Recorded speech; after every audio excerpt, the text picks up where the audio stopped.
আসসালামু আলাইকুম।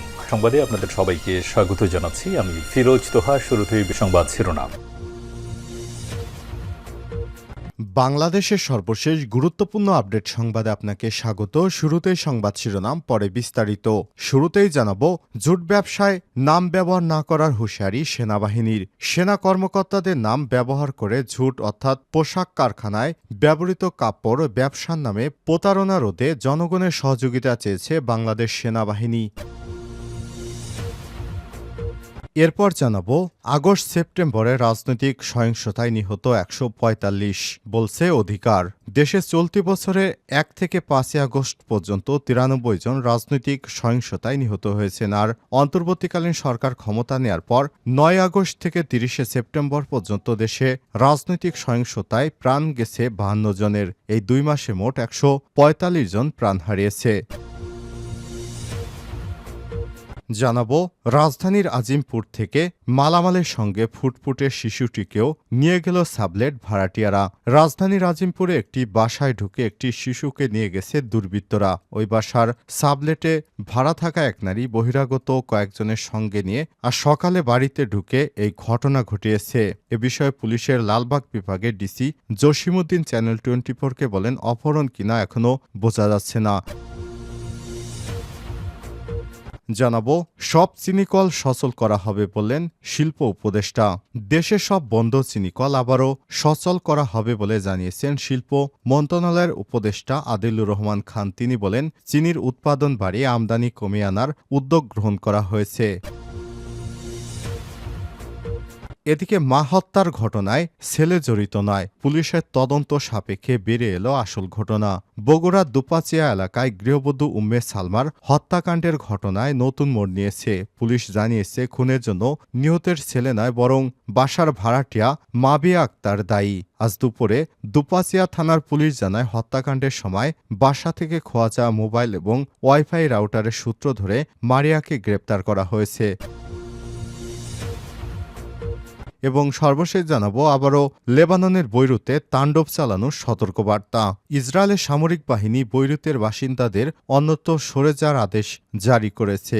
আজ ইসরায়েলি বাহিনী এই বার্তা প্রচার করেছে। এর মানে হচ্ছে, বেনজামিন নেতানিয়াহুর বাহিনী আবারও লেবাননের বৈরুতে তাণ্ডব চালাতে যাচ্ছে। আল জাজিরার এক প্রতিবেদনে বলা হয়েছে, আজ দ্বিতীয়বারের মতো ইসরায়েলের সামরিক বাহিনী লেবাননের রাজধানী থেকে বাসিন্দাদের পালিয়ে যাওয়ার নির্দেশনা দিয়েছেন। প্রিয় দর্শক, এতক্ষণ শুনছিলেন সংবাদ শিরোনাম, এবারে বিস্তারিত। তবে তার আগে বন্ধুরা, অনুরোধ থাকবে এই সংবাদটিতে একটি লাইক দিন। এই চ্যানেলে আপনি নতুন হয়ে থাকলে আমাদের সংবাদটি দেখতে দেখতে চ্যানেলটি সাবস্ক্রাইব করে রাখুন। কমেন্ট করে বন্ধুরা আপনার মূল্যবান মতামত জানিয়ে দিন আপনি বিশ্বের কোন দেশ থেকে বা বাংলাদেশের কোন স্থান থেকে আমাদের সংবাদটি দেখছেন এবং শুনছেন। এবারে বিস্তারিত। ঝুট ব্যবসায় নাম ব্যবহার না করার হুঁশিয়ারি সেনাবাহিনীর। সেনা কর্মকর্তাদের নাম ব্যবহার করে ঝুট অর্থাৎ পোশাক কারখানায় অব্যবহৃত কাপড় ব্যবসার নামে প্রতারণা রোধে জনগণের সহযোগিতা চেয়েছে বাংলাদেশ সেনাবাহিনী। আজ শুক্রবার 15 নভেম্বর আন্তঃবাহিনী জনসংযোগ পরিদপ্তর ISPR এক সংবাদ বিজ্ঞপ্তিতে এই আহ্বান জানায়। বিজ্ঞপ্তিতে বলা হয়েছে, সম্প্রতি লক্ষ্য করা যাচ্ছে যে কিছু স্বার্থান্বেষী এবং অসাধু মহল ঊর্ধ্বতন সেনা কর্মকর্তাদের নাম ব্যবহার করে ঝুট ব্যবসা করছে এবং শিল্পাঞ্চলে অপকর্ম চালাচ্ছে, যা সশস্ত্র বাহিনীর ভাবমূর্তি ক্ষুণ্ণ করেছে। শিল্পাঞ্চলে আইন শৃঙ্খলা রক্ষা এবং উৎপাদন বান্ধব পরিবেশ নিশ্চিত করতে সেনাবাহিনী নিরলসভাবে দায়িত্ব পালন করে যাচ্ছে বলে বিজ্ঞপ্তিতে উল্লেখ করা হয়েছে। এতে বলা হয়েছে, ঝুট ব্যবসা বা অন্য কোনো ব্যবসার জন্য সুপারিশ সেনাবাহিনীর কার্যক্রমের অন্তর্ভুক্ত নয়। কেউ যদি কোনো অবৈধ সুবিধা নিতে সেনাবাহিনীর নাম ব্যবহার করার চেষ্টা করে তাহলে 01769091020। আরেকটি নাম্বার হচ্ছে 01769095198 এবং আরেকটি নাম্বার 01769095209। মুঠোফোন নম্বরে কল করে সেনাবাহিনীকে জানাতে অনুরোধ করা হয়েছে। আগস্ট সেপ্টেম্বরে রাজনৈতিক সহিংসতায় নিহত ১৪৫ বলছে অধিকার। দেশে চলতি বছরে ১ থেকে ৫ই আগস্ট পর্যন্ত ৯৩ জন এবং রাজনৈতিক সহিংসতায় নিহত হয়েছে। আর অন্তর্বর্তীকালীন সরকার ক্ষমতায় নেয়ার পর ৯ আগস্ট থেকে ৩০শে সেপ্টেম্বর পর্যন্ত দেশে রাজনৈতিক সহিংসতায় প্রাণ গেছে ৫২ জনের। ২ মাসে মোট ১৪৫ জন প্রাণ হারিয়েছে। শুক্রবার ১৫ নভেম্বর মানবাধিকার সংগঠন অধিকারে দেয়া মানবাধিকার সংক্রান্ত ত্রৈমাসিক জুলাই থেকে সেপ্টেম্বর প্রতিবেদনে এসব তথ্য জানানো হয়েছে। প্রতিবেদনে বলা হয়েছে, চলতি বছরের জানুয়ারি থেকে সেপ্টেম্বর মাসে রাজনৈতিক সহিংসতায় ২৫৪ জন নিহত হয়েছে। এ সময় এই ধরনের সহিংসতা আহত হয়েছে ৮,২৯৬ জন। প্রতিবেদনে আরও বলা হয়েছে, জুলাই থেকে আগস্ট মাসে দেশে বিচার বহির্ভূত হত্যাকাণ্ডের শিকার হন ১,৫৮১ জন। এই তথ্যগুলো বৈষম্য বিরোধী ছাত্র আন্দোলনকারী এবং জাতীয় নাগরিক কমিটি থেকে নেওয়া হয়েছে। সংখ্যাটি জুলাই আগস্টের গণহত্যার মোট মৃতের সংখ্যা। অধিকার জানায়, জুলাই থেকে ৫ই আগস্টের মধ্যে বিচার বহির্ভূত হত্যাকাণ্ডের বিষয়ে অনুসন্ধান এবং তালিকা তৈরির কাজ চলছে। অধিকারের সঙ্গে সংশ্লিষ্ট মানবাধিকার কর্মীদের পাঠানো প্রতিবেদনে এবং বিভিন্ন সংবাদ মাধ্যমে প্রকাশিত তথ্যউপাত্তের উপর ভিত্তি করে ৩ মাসের মানবাধিকার প্রতিবেদনটি তৈরি করেছে এই মানবাধিকার সংগঠনটি। প্রতিবেদনে ৩টি বিভাগে বিভক্ত করা হয়েছে। প্রথম বিভাগ ক, জুলাই থেকে ৫ই আগস্ট ২০২৪ পর্যন্ত সময়ের মধ্যে কর্তৃত্ববাদী শাসক হাসিনার শাসনকাল সম্পর্কিত বিষয়গুলো আলোচিত হয়েছে। বিভাগ খ, ৯ আগস্ট থেকে ৩০শে সেপ্টেম্বর ২০২৪ পর্যন্ত অন্তর্বর্তীকালীন সরকারের সময় উল্লেখযোগ্য বিষয়গুলোর উপর আলোকপাত করা হয়েছে। বিভাগ গ, ১ জুলাই থেকে ৩০শে সেপ্টেম্বর ২০২৪ পর্যন্ত সময়ে অনন্য মানবাধিকার লঙ্ঘন বিষয়গুলো তুলে ধরা হয়েছে। এছাড়াও প্রতিবেদনে ৫ থেকে ৮ই আগস্ট পর্যন্ত সময়কালে বাংলাদেশের কোনো সরকার না থাকার বিষয়টি উল্লেখ করা হয়েছে।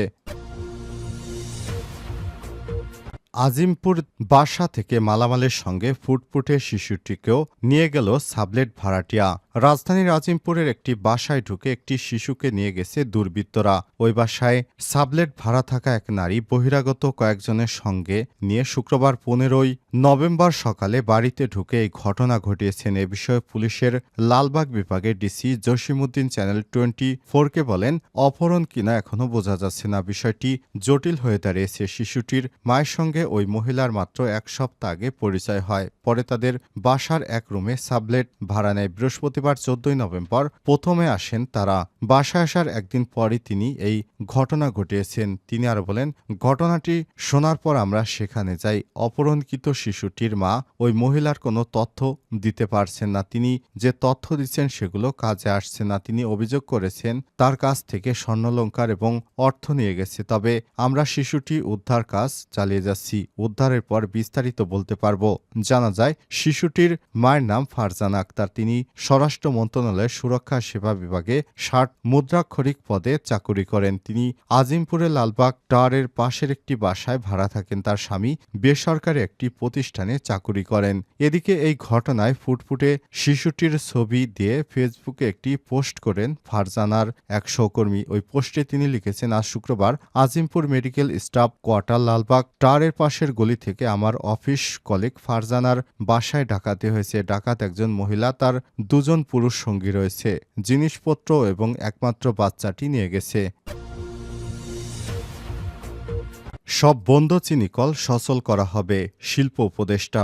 দেশের সব বন্ধ চিনিকল আবারও সচল করা হবে বলে জানিয়েছেন শিল্প মন্ত্রণালয়ের উপদেষ্টা আদিলুর রহমান খান। তিনি বলেন, চিনির উৎপাদন বাড়িয়ে আমদানি কমিয়ে আনার উদ্যোগ গ্রহণ করা হয়েছে। শুক্রবার ১৫ নভেম্বর বিকেলে নাটোরের লালপুর উপজেলার গোপালপুর নর্থ বেঙ্গল সুগার মিলে চলতি মৌসুমে আখমারই কার্যক্রমের উদ্বোধনী অনুষ্ঠানে প্রধান অতিথির বক্তব্যে তিনি এসব কথা বলেন। শিল্প উপদেষ্টা বলেন, বন্ধ চিনিকল সচল ও উৎপাদন বাড়ানোই এই কার্যক্রম সফল করতে সরকারের পক্ষ থেকে টাস্কফোর্স ও কমিটি গঠন করা হয়েছে। এই কমিটির চিনির কলগুলো চালু করার প্রতিবন্ধকতাসমূহ পর্যবেক্ষণ করছেন।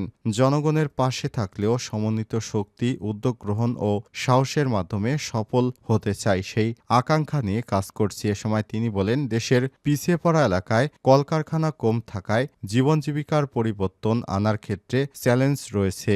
সেখানে সামগ্রিকভাবে আমরা উদ্যোগ নিতে চাই। আমরা যদি সামগ্রিক সামগ্রিকভাবে চেষ্টা করি নিশ্চয়ই আমরা পরিবর্তনের ধারা শুরু করে যেতে পারব। রাষ্ট্র পরিচালনায় এরপর যারা আসবেন তারা এই ধারাকে এগিয়ে নিয়ে যাবেন। এ সময় শিল্প মন্ত্রণালয়ের সিনিয়র সচিব জাকিয়া সুলতানা, বাংলাদেশ চিনি ও খাদ্যশিল্প কর্পোরেশনের পরিচালক এটিএম কামরুল ইসলাম, নাটোর জেলা প্রশাসক আসমা শাহিন, পুলিশ সুপার মোহাম্মদ মারুফাত হোসেন উপস্থিত ছিলেন।